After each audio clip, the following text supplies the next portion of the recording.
So students, welcome back to my channel, that is The Educator.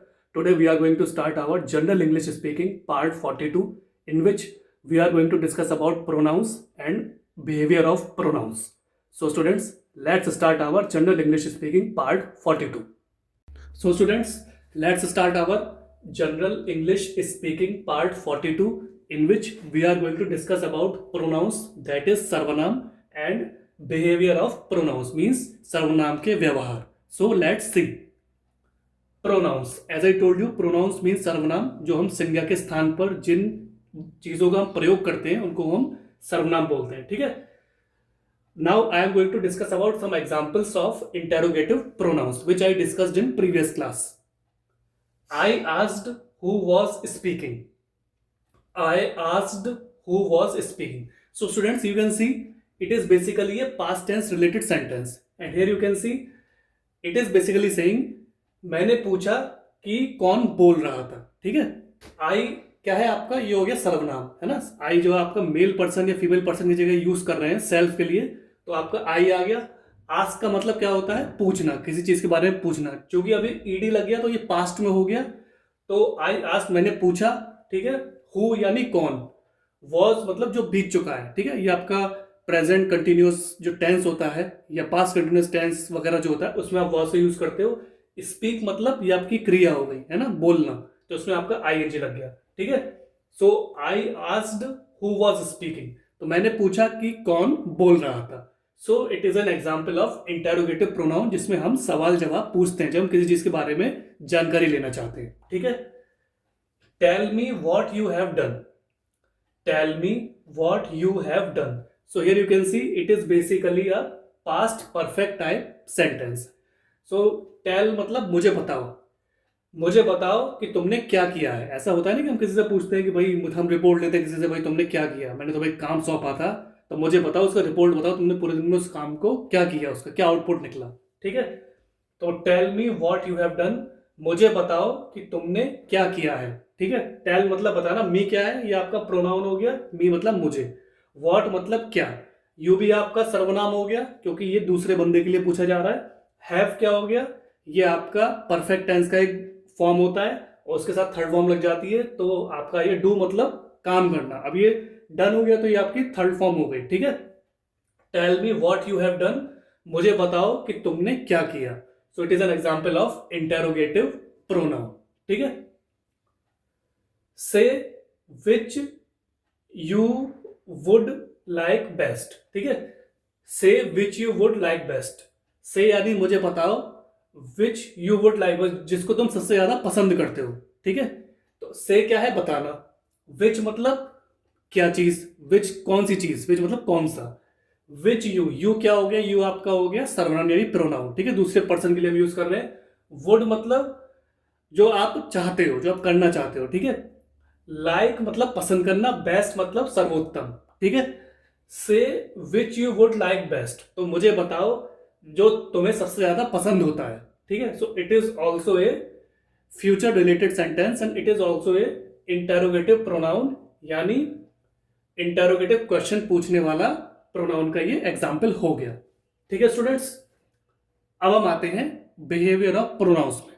तो behaviour of pronouns मतलब सर्वनाम के क्या व्यवहार होते हैं. ठीक है.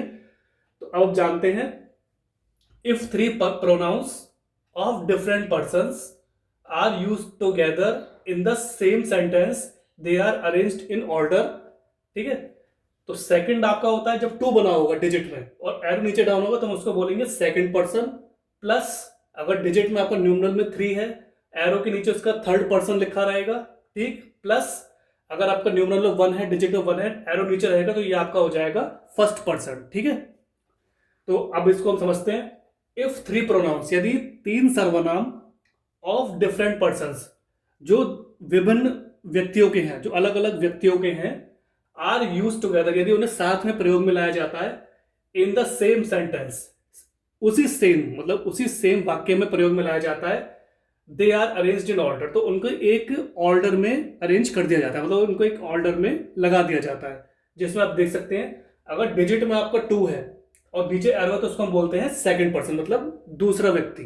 ठीक है. प्लस 3 आपका डिजिट में है, एरो नीचे डाउन है, उसको हम बोलेंगे थर्ड पर्सन मतलब तीसरा व्यक्ति। +1 आपका डिजिट में है, एरो डाउन है, तो हम उसे बोलेंगे फर्स्ट पर्सन मतलब पहला व्यक्ति।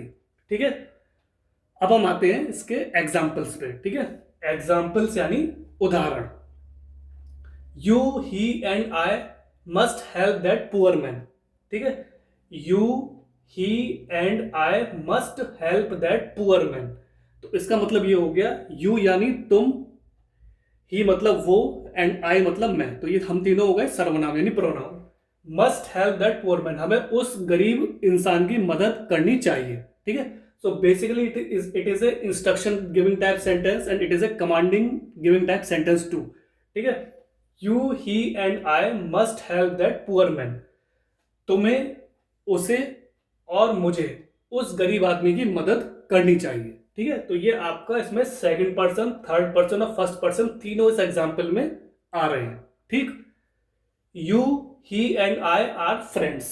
ठीक है, you, he and I R friends मतलब तुम, मैं और वो, हम एक अच्छे मित्र हैं।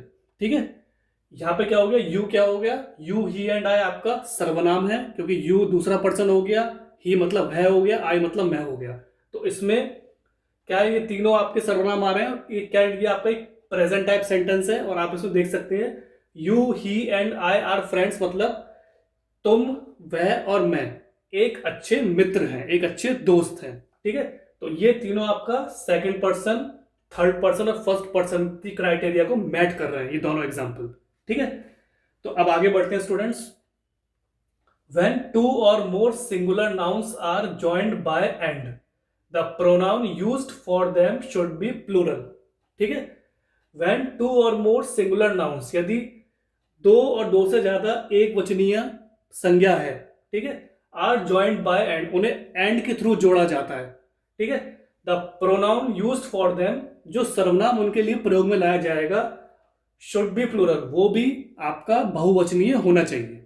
ठीक है, when two or more singular nouns are joined by and, जब दो और दो से ज्यादा सिंगुलर एक वचनीय संज्ञाएं ज्वाइन यानी जोड़ी जाती है एंड के साथ। ठीक है, the pronoun used for them, जो सर्वनाम उनके लिए प्रयोग में लाया जाएगा, शुड बी प्लूरल, वो बहुवचनीय होना चाहिए। ठीक है, तो इसके एग्जाम्पल हम आगे की क्लास में कंटिन्यू करेंगे।